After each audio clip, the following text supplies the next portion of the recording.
নমস্কাৰ।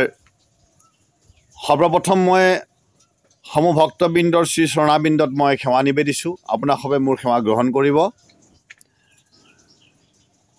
আজি মই কেইবাটাও প্ৰসংগত আপোনালোকৰ মাজলৈ এই ভিডিঅ'টো লৈ আহিছোঁ। আজি মই এই ভিডিঅ'টোৰ যোগেদি আপোনাসবক তথ্য সহকাৰে মই দেখুৱাব বিচাৰিম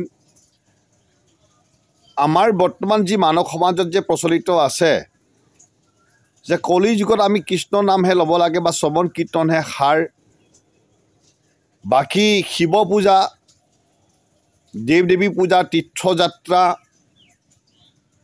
আন বেদ কৰ্মবিলাক আমি যে কৰিব নালাগে বুলি আমাৰ মানৱ সমাজত বৰ্তমান যে প্ৰচলিত হৈ আছে,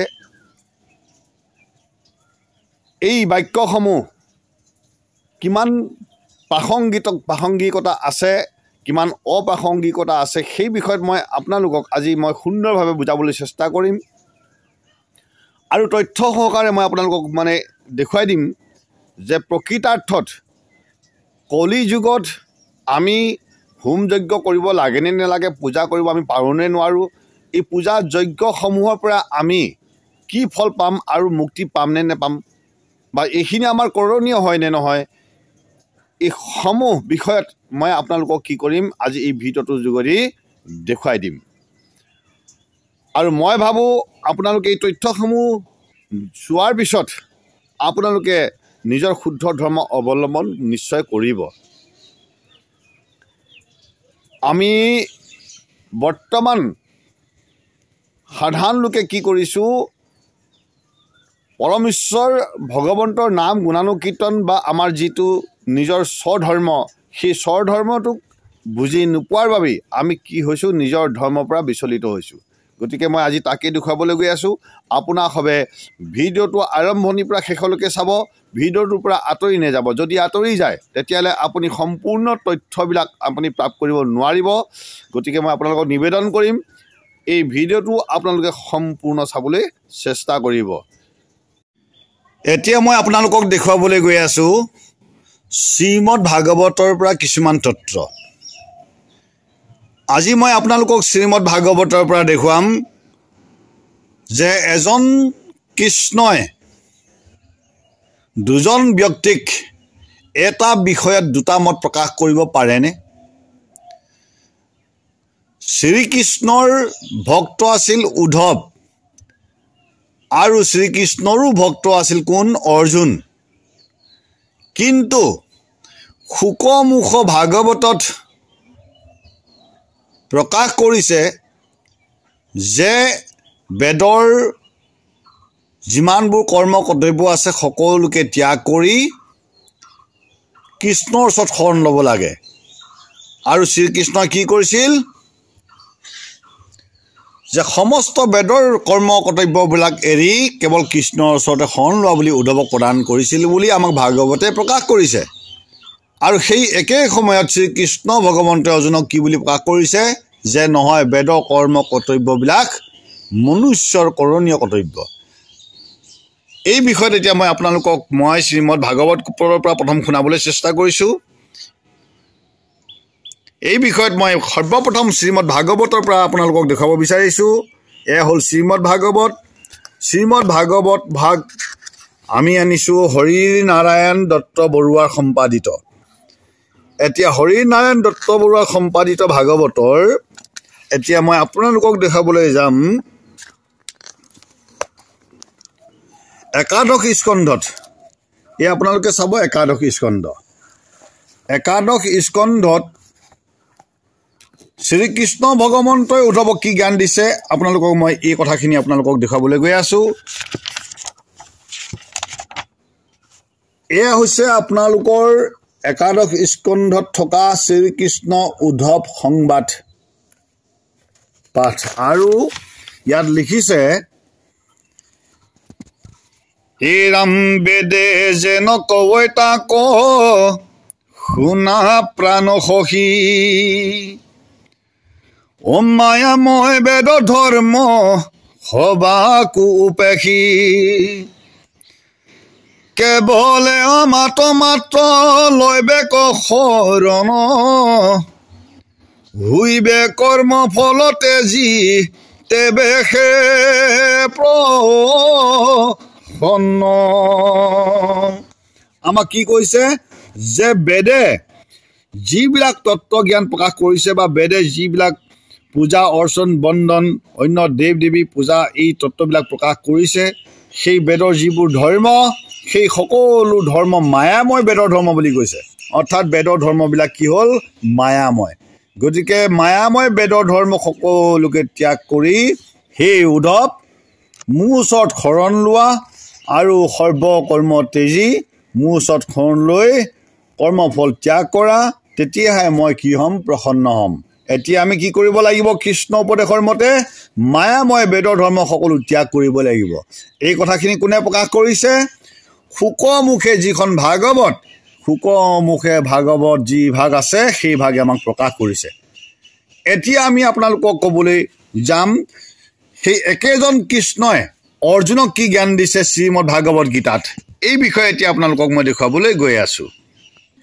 এই ভাগ হৈছে শ্ৰীমদ ভাগৱত গীতা ভাৱানুবাদ।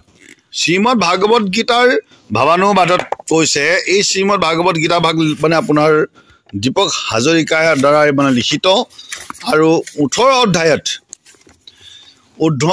অধ্যায়ত মানে আপোনাৰ শ্ৰীমদ ভাগৱত গীতাৰ 5 নম্বৰ আৰু 6 নম্বৰ মানে আপোনাৰ পদত কি কৈছে শুনিব।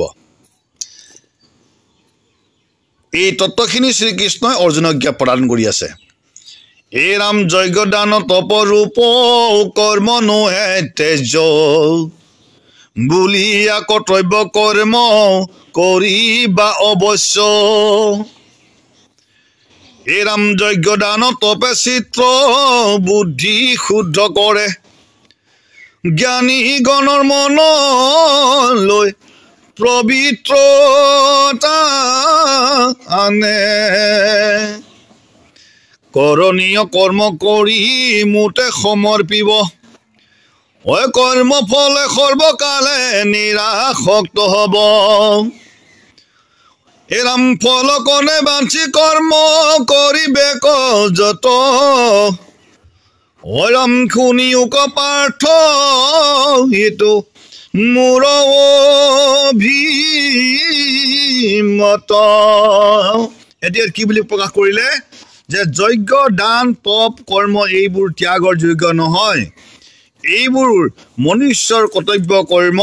গতিকে হে অৰ্জুন, এইবোৰ কৰ্তব্য কৰ্ম মানৱ জাতিয়ে অৱশ্যই কৰিব লাগে। যজ্ঞ দান তপ কৰ্মই মনুষ্যৰ চিত্ৰ বুদ্ধি শুদ্ধ কৰে হে অৰ্জুন, আৰু জ্ঞানীসকলৰ মনলৈ পবিত্ৰতা আনে। গতিকে এই কৰ্মবোৰ ত্যাগৰ যোগ্য নহয়, এইবোৰ অৱশ্যই কৰিবা। আকৌ কি ক'লে যে কৰণীয় কৰ্ম কৰি মোতে সমৰ্পিব, অৰ্থাৎ বেদৰ বিহিত যিমানবোৰ কৰ্তব্য কৰ্ম আছে সকলো কৰিবা, কিন্তু ফল আশা নকৰিবা। গতিকে মই আজি তোমাক এই অভিমত প্ৰকাশ কৰিছোঁ যে বেদৰ কৰ্ম কৰ্তব্য কৰিব লাগে, এইবোৰ মানৱ জাতিৰ কৰ্তব্য কৰ্ম। এনে বুলি কি কৰিছে? অভিমত প্ৰকাশ কৰিছে। কি বুলি? শুনিয়োক পাৰ্থ এইটো মোৰ অভিমত। কৃষ্ণই অভিমত প্ৰকাশ কৰিলে। এতিয়া আপোনালোকে চাওক, এজন শ্ৰীকৃষ্ণই উদ্ধৱক এটা বেলেগ জ্ঞান দিব আৰু অৰ্জুনকো এটা বেলেগ জ্ঞান দিব, এইটো সম্ভৱ হ'ব পাৰেনে? এজন কৃষ্ণই দুটা পৰামৰ্শ দি মানৱ বিভ্ৰান্তি সৃষ্টি কৰাটো শুদ্ধ নে অশুদ্ধ, এই কথাটো আপোনালোকে এতিয়া নিজেই চিন্তা কৰিব। তেতিয়াহ'লে আমি ক'ব খুজিম যে শুকমুখে ভাগৱত যি ভাগ সেই ভাগ শুদ্ধ হ'বনে নে কৃষ্ণমুখে গীতা শুদ্ধ হ'ব? মই ভাবোঁ কৃষ্ণমুখে গীতাখন শুনাটো বেছি শুদ্ধ হ'ব, কাৰণ কৃষ্ণৰ বাণী হ'ল পৰম ভগৱন্তৰ বাণী, কিন্তু শুকমুনি ভগৱন্ত নহয়। এই কথাখিনিও আপোনালোকে বুজি পাব। আৰু ইতিমধ্যে আপোনালোকক স্পষ্ট বুজাই দিম, শ্ৰীমদ ভাগৱত গীতা অৰ্থাৎ কৃষ্ণমুখে গীতা আৰু শুকমুখে ভাগৱতৰ মাজত পাৰ্থক্য আছে। কোনো তত্ত্ব পৰামৰ্শ উপদেশবিলাক মিল নপৰে। গতিকে মই আপোনালোকক স্পষ্ট হিচাপে এই কথাখিনি বুজাবলৈ গৈছোঁ যে কিয়নো মিল নপৰে, এই উত্তৰবিলাক আপোনালোকে নিজেই উলিয়াব লাগিব। এতিয়া মই আকৌ আপোনালোকক সেই শ্ৰীমদ ভাগৱতলৈ গৈ আছোঁ, যি শ্ৰীমদ ভাগৱতত স্বয়ং কৃষ্ণই উদ্ধৱক জ্ঞান দিছিল যে মায়াময় বেদৰ ধৰ্ম সবাকো ত্যাগ কৰি কি কৰা মোৰ ওচৰত শৰণ লোৱা সেইমতে কৃষ্ণৰ উপদেশ মতে কি কৰিলে উদ্ধৱে আহি জ্ঞান প্ৰদান কৰিলে যে তপ জপ যজ্ঞ দান সকলো এৰা কেৱল কৃষ্ণৰ নাম শ্ৰৱণ কীৰ্তন কৰা কিন্তু সেই উদ্ধৱে পূৰ্বতে আকৌ কি কৰিছে গোপীসকলক জ্ঞান দি আহিছে কি বুলি এই বিষয়ে এতিয়া আপোনালোকক মই বুজাবলৈ গৈ আছোঁ আকৌ সেই একেখন ভাগৱতত দশম স্কন্ধত পূৰ্বতে উদ্ধৱে কি কৰি আহিছে জ্ঞান দি আহিছে কি বুলি অতপ জপ ব্ৰত তীৰ্থ যজ্ঞ দান কৰৈ যেবে ক্ষুদ্ৰমতি তেবেশে পৰম পুৰুষ কৃষ্ণত সাধিবে পাৰৈ ভকতি আৰু আনহাতে স্বয়ং উদ্ধৱে গোপীসকলক কি জ্ঞান প্ৰদান কৰিছিল যে তপ জপ ব্ৰত তীৰ্থ যজ্ঞ দান এই কৰ্মবিলাক যদি শুদ্ধভাৱে কৰা হয় তেতিয়াহে হেনো পৰম পুৰুষ কৃষ্ণৰ মানে ভক্তি সাধিব পাৰে তেতিয়াহ'লে এজন উদ্ধৱে দুটা জ্ঞান কেনেকৈ প্ৰদান কৰিলে এই কথাখিনি আমি এতিয়া জানিব লাগিব তেতিয়াহ'লে আমি বুজিব লাগিব যে শ্ৰীমদ ভাগৱতে নিজেই সঠিক উত্তৰ আমাক দিব পৰা নাই গতিকে আমি বিভ্ৰান্তি নহৈ পেলাই কি হ'ম বা আমি নিজৰ মাজত তৰ্কবাদ নকৰি কি কৰিম গতিকে এই কথাৰ ওপৰতো আমি গুৰুত্ব দিব লাগিব অৰ্থাৎ আমি শ্ৰীমদ ভাগৱত ভাগ পঢ়িছোঁ সত্য কিন্তু ইয়াতো আমাৰ বহু কিছুমান বিভ্ৰান্তি আছে গতিকে সেই বিভ্ৰান্তিখিনিক আমি যদি উলিয়াই প্ৰকৃত সত্যক যদি আমি উদ্ধাৰ কৰিব নোৱাৰোঁ তেতিয়াহ'লে কেতিয়াও আমাৰ ভক্তি সিদ্ধ নহ'ব আনহাতে ভাগৱতৰ দ্বিতীয় স্কন্ধত ইয়াত কৈছে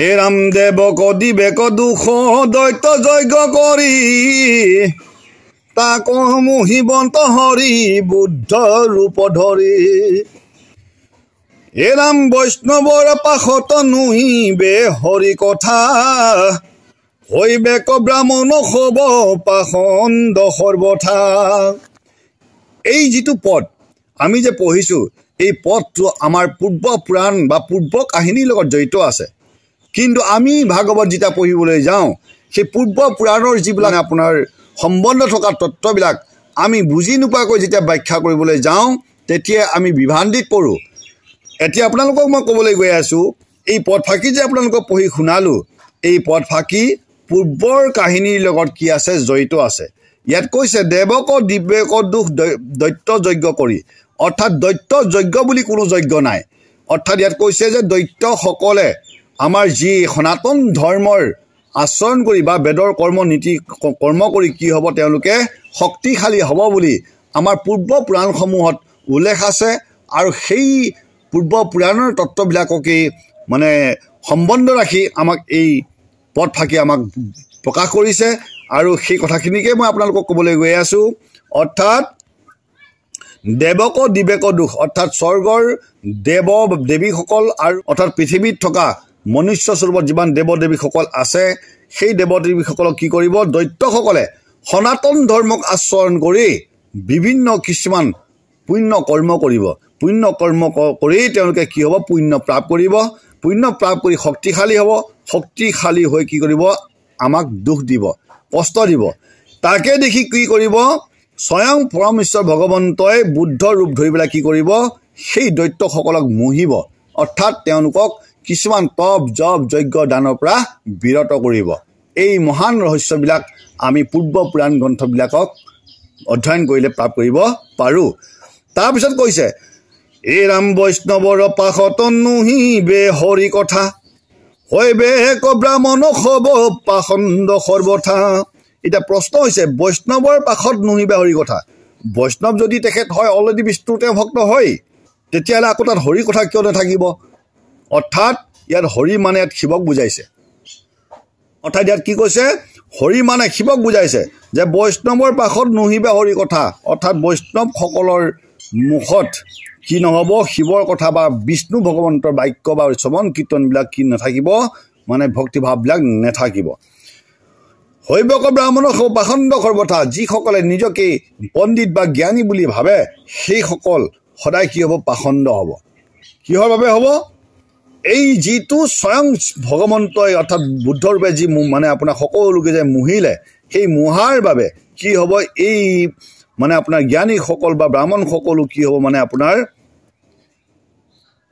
অনিষ্ট হ'ব তেওঁলোকেও নিজৰ ধৰ্মক পাহৰি যাবগৈ ধৰ্মক পাহৰি পেলাই কি হ'ব ইয়াত কৈছে এই ৰাম হৈবে ক্ষুদ্ৰ হ'ব ৰাজা সমস্ত প্ৰজাৰ শ্ৰাদ্ধ হোম বেদ মন্ত্ৰ গুচিবে আচাৰ তেতিয়া হৈবে ক্ষুদ্ৰ হ'ব ৰাজা সমস্ত প্ৰজাৰ অৰ্থাৎ যিবিলাক অজ্ঞ অজ্ঞানী তত্ত্বহীন যিবিলাক শাস্ত্ৰৰ মূল ৰহস্য নাজানে সেইবিলাকেই হৈছে ক্ষুদ্ৰ আৰু সেই ক্ষুদ্ৰ হ'ব কি হ'ব সমস্ত প্ৰজাসকলৰ কি হ'ব গুৰু হৈ পৰিব ইয়াত ৰজা মানে হ'ল গুৰু সকলোৱে গুৰু হৈ পৰিব কোনোবা আচাৰ্য হৈ পৰিব আচাৰ্য হৈ পেলাই তেওঁলোকে কি কৰিব শাস্ত্ৰৰ ব্যাখ্যা কৰিব শাস্ত্ৰৰ ব্যাখ্যা কৰি তেওঁলোকে কি কৰিব মূল যিটো ধৰ্ম সেই ধৰ্মটোক তেওঁলোকে বিলুপ্ত কৰি পেলাব আৰু সেই অজ্ঞানীসকলৰ বাবে সেই অজ্ঞসকলৰ বাবে সেই শাস্ত্ৰ তত্ত্বহীন ব্যক্তিসকলৰ বাবে কি হ'ব শ্ৰাদ্ধৰ ধৰ্ম বিলুপ্ত হ'ব হোম যজ্ঞ বিলুপ্ত হ'ব বেদৰ মন্ত্ৰ বিলুপ্ত হ'ব সকলো আচাৰ ধৰ্ম কি হ'ব নাইকিয়া হ'ব তাৰপিছত আকৌ কি তেতিয়া কৈছে এই ৰাম তেবে কলি যুগ অন্তে প্ৰভু ভগৱন্ত কল্কি ৰূপ ধৰি জগতকে শিখাইবন্ত এই তেতিয়া অৰ্থাৎ শ্ৰাদ্ধ হোম বেদ মন্ত্ৰ এই আচৰণবিলাক যেতিয়া নাইকিয়া হ'ব সেই তেতিয়াই মানুহবিলাক পাপমতি হ'ব তেতিয়া কি হ'ব কলি যুগৰ শেষত প্ৰভু স্বয়ং ভগৱন্তই কল্কি ৰূপ ধৰি পেলাই কি কৰিব সকলো জগতৰ মানুহক শিকাব এতিয়া প্ৰশ্ন হৈছে যদি শ্ৰাদ্ধ হোম বেদ মন্ত্ৰ যদি মনুষ্যৰ মানৱ জাতিৰ যদি ধৰ্ম নহয় তেতিয়াহ'লে পুনৰ আকৌ কল্কি ৰূপ ধৰি স্বয়ং হৰি ভগৱন্তই এই শ্ৰাদ্ধ হোম বেদ মন্ত্ৰ মনুষ্যক শিকোৱাৰ প্ৰয়োজন কি তেতিয়াহ'লে আমাৰ কলিযুগৰ মানুহে আজিও বুজি পোৱা নাই যে কলিযুগৰ অন্ত এইবাৰ পৰিবলৈ আৰম্ভ হৈছে আৰু কলিযুগৰ অন্তত কি কৰিব স্বয়ং শ্ৰাদ্ধ হোম বেদ মন্ত্ৰ স্বয়ং ভগৱন্ত হৰিয়ে কি কৰিব মানৱ জাতিক শিকাব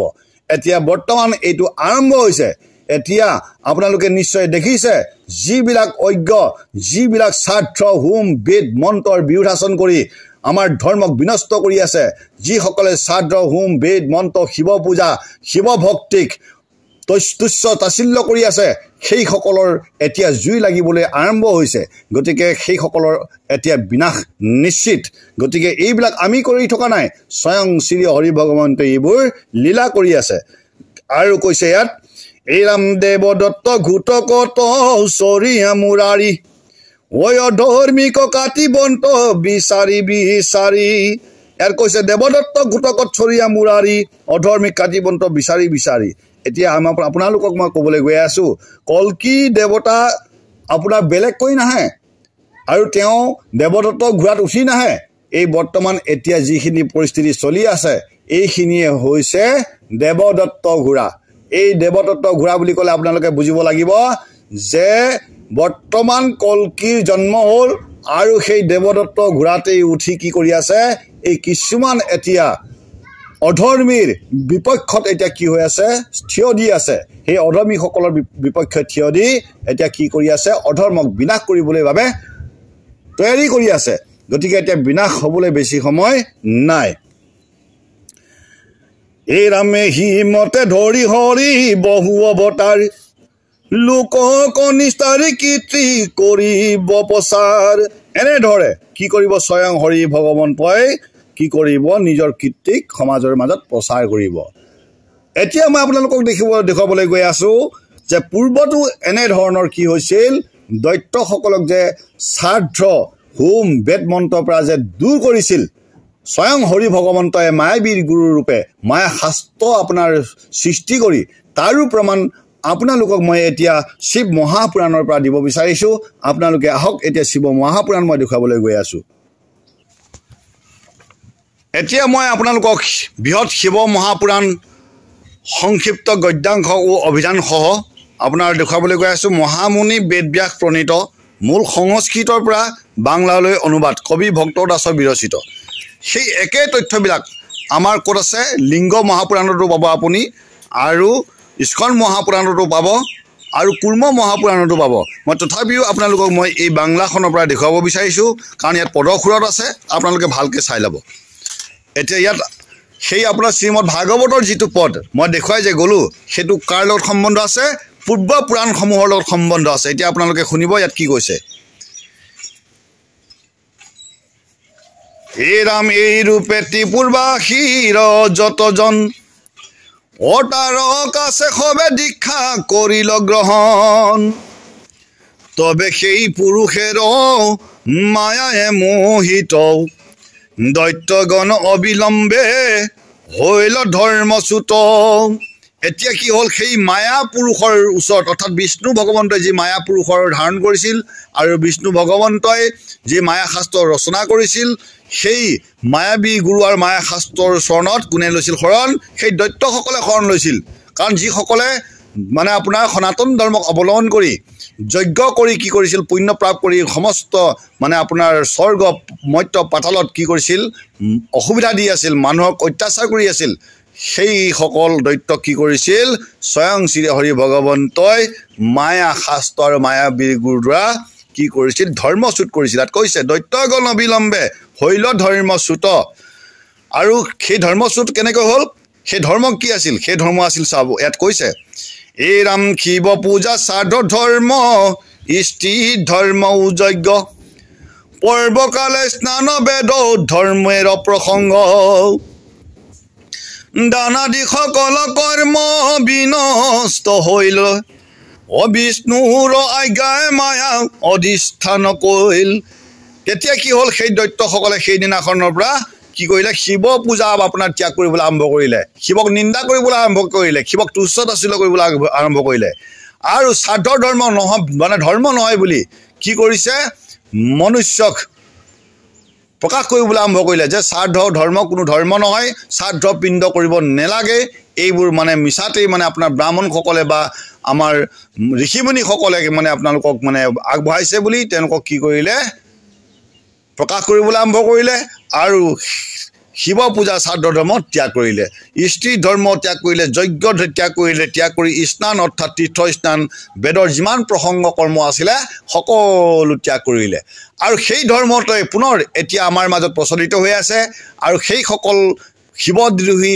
যিসকল দৈত্য সেই দৈত্যসকলে পুনৰ এতিয়া আমাৰ সমাজত প্ৰচলিত কৰি আছে কি বুলি যে শিৱক পূজা কৰি লাভ নাই তেওঁ দেৱতাহে তেওঁ ঈশ্বৰ নহয় কাৰণ শিৱক এতিয়া কি কৰিছে একাংশই সৰু সামান্য দেৱতা বুলি শাস্ত্ৰ ৰচনা কৰিছে সেই শাস্ত্ৰ ৰচনা কৰি কি কৰিছে শিৱক এতিয়া তুচ্ছ কৰি আছে শিৱ পৰমাত্মা নহয় বুলি প্ৰচাৰ কৰি আছে সেইখনে হৈছে মায়া শাস্ত্ৰ যিখন মায়া শাস্ত্ৰই মনুষ্যক কি কৰিছে বিপথে পৰিচালিত কৰি আছে গতিকে আপোনালোকে মায়া শাস্ত্ৰৰ কিন্তু বিচাৰ কৰিব জানিব লাগিব তেতিয়াহে আপুনি পৰম ভক্তি লাভ কৰিব পাৰিব গতিকে মই আপোনালোকক এই যিবোৰ পবিত্ৰ তত্ত্ব সেই তত্ত্বখিনি আপোনালোকক মই প্ৰকাশ কৰিছোঁ যদি আপোনালোকে বুজিব পাৰিছে তেতিয়াহ'লে আপোনালোকে নিজ ধৰ্মলৈ ঘূৰি আহিব আৰু যদি আপোনালোকে বুজি পোৱা নাই তেতিয়াহ'লে সেইটো আপোনালোকৰ কথা কিন্তু মই আপোনালোকক এইটো কথা মই প্ৰকাশ নকৰোঁ যে আপুনি মায়াময় ধৰ্ম ত্যাগ কৰিব সেইটো নকওঁ সেইটো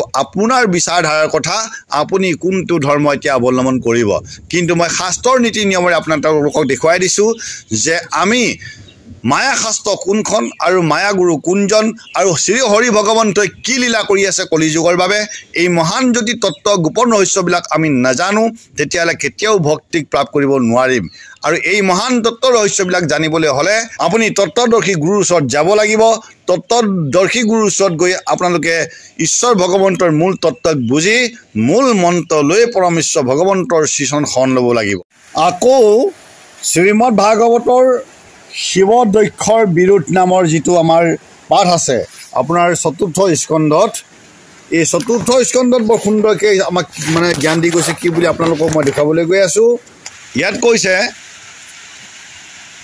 এই ৰাম শুনা সভা সদয়িতো কথা অভিপ্ৰায় মহন্ত খবৰ বিবাদ দেখে কাল যায় অতৰ্ক মহিমায়িতো ঈশ্বৰৰ মায়া হৈ আনে কোনে তোৰ কিবা কওঁ বিষয়ক পায়া এই আমাৰ শ্ৰীমদ ভাগৱত লিখোতা গুৰুজনে কৈছে যে হে সভাসদসকল শুনা আমি এতিয়া যিমানবিলাক ঈশ্বৰ ভগৱন্তৰ মাজত যে তৰ্ক বিতৰ্ক কৰি আছোঁ যে পূজা যজ্ঞ তপ কৰিব নাপায়, এইটো মায়াময় ধৰ্ম আমি এৰিব লাগে, আৰু কোনোবাই কৈছে কৰিব লাগে, কোনোবাই কৈছে শিৱক ভক্তি কৰিব লাগে, কোনোবাই কৈছে কৰিব নালাগে, কোনোবাই কৈছে কলিযুগত কৃষ্ণ নামে সাৰ। এনেধৰণৰ আমি কি কৰিছোঁ, সদায় বিবাদ কৰি আহিছোঁ। অৰ্থাৎ মহন্তসকলে বিবাদ কৰি ফুৰোঁতে কি হৈছে, সময়বোৰ কালবোৰ পাৰ হৈ গৈছে। আকৌ পুনৰ আমাক কৈছে ইয়াত, এই ৰাম ব্ৰহ্মাৰ নন্দন দক্ষ তান্তে অহংকাৰ, ব্ৰহ্মক বিদেশ কৰি লন্ত বাৰম্বাৰ, এৰামিতো কলি যুগে মনুষ্যৰ কোন লেখা, ঈশ্বৰক দেখ সামান্যৰ কেন দেখা।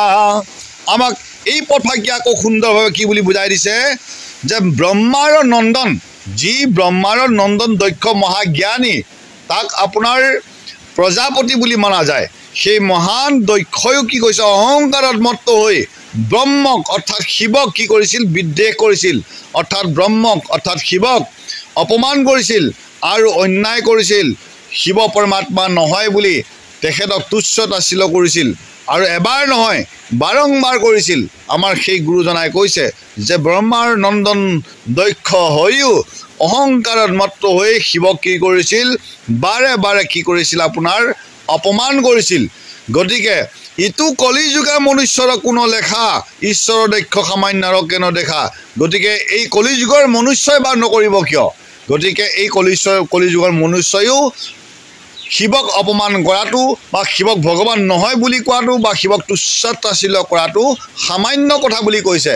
গতিকে আকৌ আমাক স্পষ্ট হিচাপে বুজাই দিছে, এই ৰাম হেন জানি নুশুনিবা দুৰ্জনৰ মত, ঐ সৰ্বকালে মায়া আৱৰ কৈশৰত। হেন জানি, এই কথাকে জানি নুশুনিবা, কাৰো কথা শুনিবলৈ প্ৰয়োজন নাই। কাৰ কথা? দুৰ্জনৰ মত। ইয়াত দুৰ্জন এতিয়া কোনসকল হৈছে?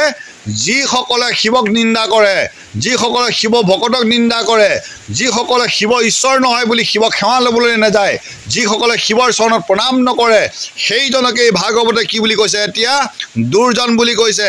কৈছে হেন জানি নুশুনিবা দুৰ্জনৰ মত, সৰ্বকালে মায়া আৱৰ কৈশৰত। গতিকে সকলো সময়ত মায়াই ইহঁতক কি কৰি আছে, আৱৰি আছে। ইহঁতক মায়াই আৱৰি থকাৰ বাবেই কি কৰে, পৰম বিশ্ব পৰম ব্ৰহ্ম সেই শিৱক কি কৰে, নিন্দাবাদ কৰে। গতিকে আপোনালোকক মই আজি এই কথাখিনি প্ৰকাশ কৰিছোঁ।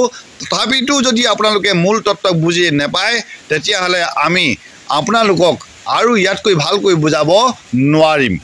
এতিয়া নিশ্চয় আপোনালোকে এই ভিডিঅ'টো চাইছে বা শুনিছে, আৰু তথ্যবিলাকৰ পৰা আপোনালোকে নিশ্চয় প্ৰকৃত ৰহস্যবিলাক বুজিব পাৰিছে। গতিকে এনেধৰণৰ এতিয়া আমাক কি কৰিছে, আমাৰ একাংশ লোকে, বুদ্ধিজীৱীসকলে নিজৰ আধিপত্য স্থাপনৰ লালসাত আমাৰ মানৱ সমাজক কি কৰিছে, টুকুৰা টুকুৰ কৰিছে, মানে আমাৰ বিতৰ্কিতৰ মাজলৈ লৈ আহিছে। এয়াই হৈছে মায়া, আৰু কলিযুগত এনেধৰণৰ মায়া চলিয়ে থাকিব, আৰু কলিযুগত এনেধৰণৰ হ'ব বুলি পূৰ্বতেই আমাক ভৱিষ্যবাণী প্ৰকাশ কৰি গৈছে। গতিকে আমি সেই কথাখিনি জানিও যদি নিজৰ ধৰ্মত আমি স্থিতি হৈ নাথাকোঁ আৰু অন্য ধৰ্ম যদি আমি অৱলম্বন কৰোঁ, তেতিয়াহ'লে আপুনি নৰকলৈ যাবই লাগিব, আপুনি পাপমতী হ'বই লাগিব। গতিকে আপোনাসৱে এনে কিছু আচৰণৰ পৰা বিৰত থাকি নিজৰ ধৰ্মক ৰক্ষা কৰক, আৰু মানৱ জাতিক ৰক্ষা কৰক, আৰু অসমীয়া সমাজক ঐক্যতাৰ মাজলৈ আনিবলৈ চেষ্টা কৰক। এই আপোনালোকৰ ওচৰত নিবেদন কৰি মই আজি এই ভিডিঅ'টো আপোনালোকলৈ আগবঢ়ালোঁ। ভিডিঅ'টো যদি আপোনালোকৰ ভাল লাগিছে, ভিডিঅ'টো আপোনালোকে শ্বেয়াৰ কৰিব, যাতে অন্যজনেও এই ভিডিঅ'টো চাই তত্ত্ববিলাক বুজিব পাৰে আৰু নিজৰ ধৰ্মটোক ৰক্ষা কৰিব পাৰে। ইয়াকে আপোনাৰ চৰণত সেৱা জনাই মই আপোনালোকৰ পৰা বিৰতি লৈছোঁ। পুনৰ লগ পোৱাৰ আশাৰে ওম নমঃ শিৱায়, ওম তৎসৎ।